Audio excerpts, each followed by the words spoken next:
Hi welcome to Telangana exams YouTube channel. ఈ వీడియోని మొదటిసారిగా చూస్తున్న వాళ్ళందరూ కూడా దయచేసి మన ఛానల్ని సబ్స్క్రైబ్ చేసుకోండి. ఇంజనీరింగ్ స్టూడెంట్స్, ఏఐకి సంబంధించిన వాళ్ళు, ఇలాంటి వాళ్ళ కోసం అని చెప్పేసి మేము ప్రత్యేకంగా టెలిగ్రామ్ గ్రూప్ ఒకటి కండక్ట్ చేస్తున్నాము. దాంట్లో చాలామంది పెద్దవాళ్ళని నేను దాంట్లో యాడ్ చేస్తున్నాను. ఆల్రెడీ సీనియర్ ఉద్యోగుల్ని యాడ్ చేస్తున్నాను. వాళ్ళ నుంచి మనకు విలువైన సలహాలు అందుతాయి కాబట్టి మీరందరూ కూడా జాయిన్ అవ్వండి. దానికి సంబంధించిన లింక్ కూడా ఈ వీడియో డిస్క్రిప్షన్లో ఉంటుంది. మీరందరూ కూడా దాంట్లో జాయిన్ అవ్వండి. అది ఆల్ ఇండియా లెవెల్లో స్టార్ట్ చేశాను. అది అందరూ కూడా దాంట్లో ఇంగ్లీష్లోనే ఉంటుంది మొత్తం కూడా. మీరందరూ కూడా జాయిన్ అవ్వండి, ఇది వీడియో చూసే వాళ్ళందరూ కూడా.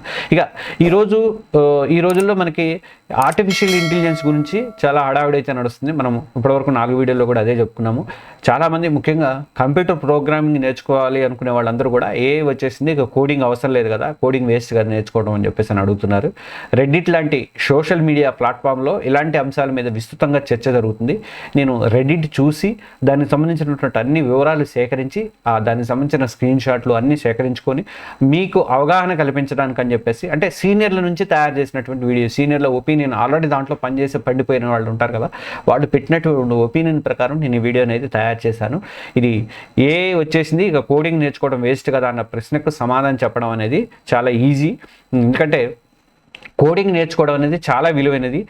అనేది మీ ఉద్యోగాన్ని ఎట్టి పరిస్థితిలో తీసుకోదు, అది కేవలం ఒక సాధనం మాత్రమే అని గుర్తుపెట్టుకోండి. ఈ వీడియోలో అందరికీ అర్థమయ్యేలాగా ప్రోగ్రామింగ్ ఎందుకు చేర్చుకోవాలి, ఎలా సహాయపడుతుందని చెప్పేసి వివరిస్తాను. మీరు ఏం చేయాలనేది కూడా నేను చెప్తాను. ఇంకా మన ఛానల్ తెలంగాణ ఎగ్జామ్స్ యూట్యూబ్ ఛానల్కి ఎవరైనా సబ్స్క్రైబ్ చేసుకోకపోతే సబ్స్క్రైబ్ చేసుకోండి. ఇక కోడింగ్ అనేది ఒక చిన్న భాగం మాత్రమే. మొదట కోడింగ్ అండ్ ప్రోగ్రామింగ్ ఒకటి కాదు అనేది ప్రతి ఒక్కరు కూడా తెలుసుకోవాలి. కోడింగ్ వేరు, ప్రోగ్రామింగ్ వేరు. కోడింగ్ అంటే కంప్యూటర్కు అర్థమయ్యేలాగా HTML, జావా స్క్రిప్ట్ లాంటిలో సూచనలు రాయడం మాత్రమే. ఉదాహరణకు ChatGPT లాంటి ఒక సాధారణ వెబ్సైటు లేదా ఒక గేమ్ కోసం కూడా కోడ్ రాయగలరు. కానీ ప్రోగ్రామింగ్ అంటే చాలా చాలా పెద్ద విషయం అది. ఉదాహరణకి ఇందులో సమస్యలు అర్థం చేసుకోవాలి. మనము ప్రోగ్రామింగ్లో పరిష్కారాలు రూపొందించాలి, అలాగే టీంతో కలిసి పనిచేయాలి, ఇంకా కోడ్ని చదవాలి, అలాగే డిజైన్ చేయడం, ఇలాంటివన్నీ కూడా ఎన్నో పనులు ప్రోగ్రామింగ్లో ఉంటాయి. ఓన్లీ కోడ్ రాసినంత మాత్రాన అదేమి మనకంటే మించిపోయింది ఏమి కాదు.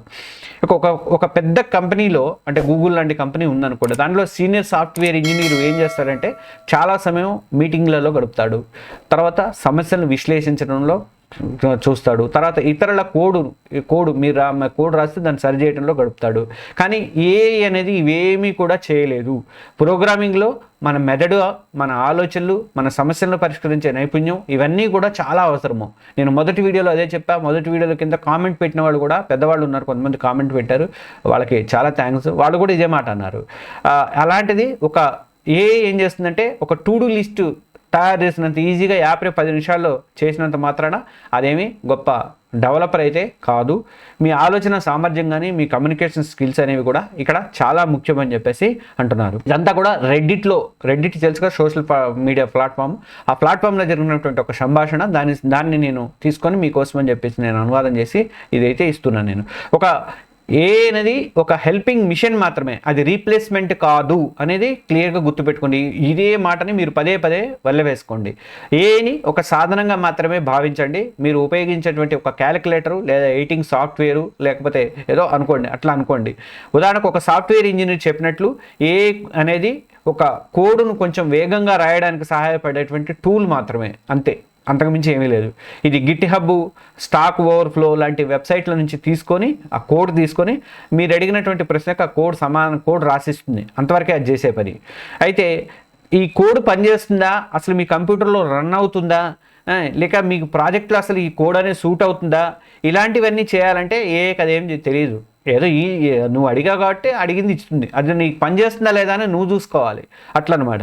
అయితే లేదా మీ ప్రాజెక్ట్లో దీన్ని సరి చేయడం కానీ, ఇందులో ఏమైనా తప్పులు ఉంటే సరి చేసుకోవడం కానీ, తర్వాత డీబగ్స్ ఉంటే క్లియర్ చేయడం కానీ, ఇట్లాంటివన్నీ కూడా మీరే చేసుకోవాలి తప్ప మాత్రం చేయలేదు. అది సేకరించి పెట్టి మీ ముందు పడేస్తుంది అంతే తీసుకొచ్చి. ముమ్మాటికి కూడా ఇలాంటి పనులు ఏవి చేయదని గట్టిగా గుర్తుపెట్టుకోండి మీరు. అంటే మీకు కోడ్ అర్థం చేసుకునే నైపుణ్యం అనేది కంపల్సరీగా ఉండాలి. లేకపోతే ఇచ్చిన కోడ్ డ్యామేజ్ అయిన ఫుడ్ లాంటిదే అని చెప్పేసి అని అంటారు. డ్యామేజ్ అయిన ఫుడ్ మనకు పనికిరాదు కదా, దాన్ని రిపేర్ చేసుకోవాలి, లేకపోతే అవతల పడేసి మళ్ళీ కొత్త కోడ్ రాసుకోవాల్సి వస్తుంది. అట్లా చూడటానికి బాగున్నా కానీ ఉపయోగించలేని పరిస్థితి కూడా ఉంటుంది మీకు.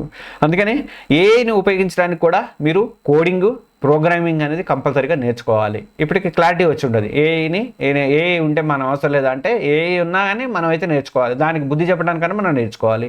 ఏఐ మీ స్థానంలోకి రాదు, అది మీకు హెల్ప్ మాత్రమే చేస్తుందనేది గుర్తుపెట్టుకోండి. అయితే ఏఐ ఉద్యోగాలను తీసుకుంటుందా, జూనియర్ డెవలపర్ల పరిస్థితి ఏంటి అనేది ఒక క్వశ్చన్ అయితే ఇప్పుడు వస్తుంది. కొందరు ఏమంటున్నారంటే 5-10 ఏళ్లలో ఏఐ కొన్ని సాఫ్ట్వేర్ ఉద్యోగాలని తీసేస్తుంది, వాళ్ళకి ఉద్యోగాలు ఉండవు అని చెప్పేసి అని అంటున్నారు. కానీ ఇది అంత ఈజీ కాదు అని చెప్పేసి అని ఉంటుంది. ఏఐకి జడ్జిమెంట్ అనేది లేదు, అంటే సమస్యలను అర్థం చేసుకొని దానికి సాల్యుయేషన్స్, సరైన నిర్ణయాలు తీసుకోవడం కానీ, దానికి చెప్పడం కానీ దానికి అనేది తెలియదు. ఉదాహరణకు మీరు ఒక ఏఐ సాఫ్ట్ స్కిల్ ప్రశ్న అడిగితే, టీంతో ఎలా పనిచేయాలంటే వాటి అడిగితే అది సరైన సమాధానం ఇవ్వలేదు. వాడి మనస్తత్వాన్ని బట్టి మనం వాడితో పని చేపిస్తాం, కానీ వాడి మనస్తత్వం దాన్ని తెలియదు కదా. అట్లా కేవలం మీరు కోరుకున్న సమాధానం లాగా ఇస్తుంది, వాడితో ఇలా చేయించండి అలా చేయించండి ఇస్తుంది కాదు తప్ప వాడిని ఎట్లా చేయించాలనేది మనకు తెలుస్తుంది. అట్లా ఇలాంటి విషయాల్లో మనుషులు ఎప్పటికీ అవసరమో, హ్యూమన్ బుర్ర లేకుండా అది అయితే పనిచేయలేదు. ఇక ఇంకొక ప్రశ్న, ఏఐ వల్ల జూనియర్ డెవలపర్ ఉద్యోగాలు అయితే తగ్గుతాయి.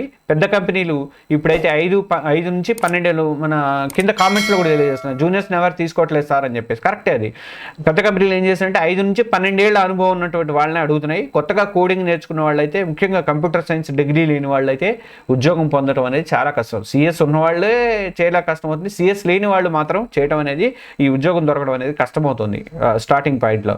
ఇక ఇంకోటి ఏంటంటే సెల్ఫ్ టాట్ డెవలపర్లు కానీ, బూట్ క్యాంప్ చేసిన వాళ్ళు కానీ, వీళ్ళకి ఎంత గొప్ప స్కిల్ ఉన్నా సరే ఆటోమేటిక్ ఫిల్లర్లను దాటడం అయితే చాలా కష్టంగా ఉంటుంది. ఇది కొంచెం నిరాశ కలిగించే విషయమే అయినప్పటికీ ఆశను మాత్రం వదులుకోవద్దని చెప్తున్నారు నిపుణులు.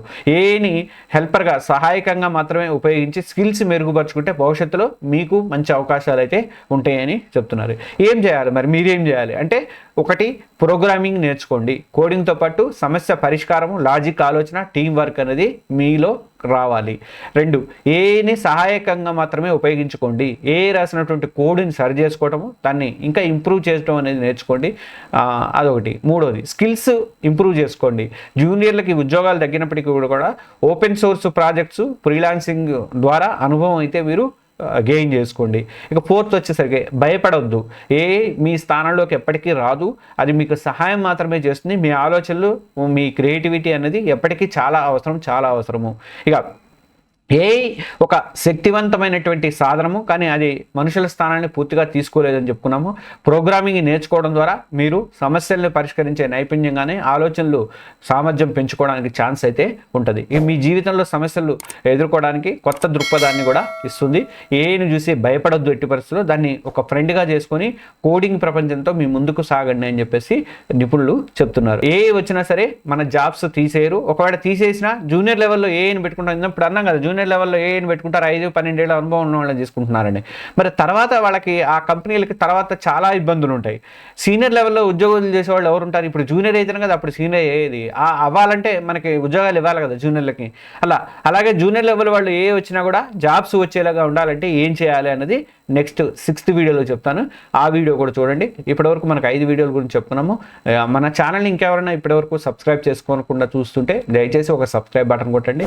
అలాగే ఈ ఛానల్ని లైక్ చేయండి. లైక్ చేస్తే ఎక్కువ మందికి యూట్యూబ్ రికమెండ్ చేస్తుంది, కాబట్టి ఆ హెల్ప్ నాకు చేయండి. అలాగే ఈ వీడియోలన్నింటినీ కూడా ప్లేలిస్ట్లో పెడుతున్నాను. వీడియోని మీరు మీ ఫ్రెండ్స్ కన్నా ఇతర సోషల్ మీడియా గ్రూపులలో కూడా అందరికీ తెలిసిన వాళ్ళందరికీ కూడా షేర్ చేయండి. ఎక్కువ మందికి చేరేలాగా మీ వంతు ప్రయత్నం అయితే నాకు హెల్ప్ చేయండి. Thank you.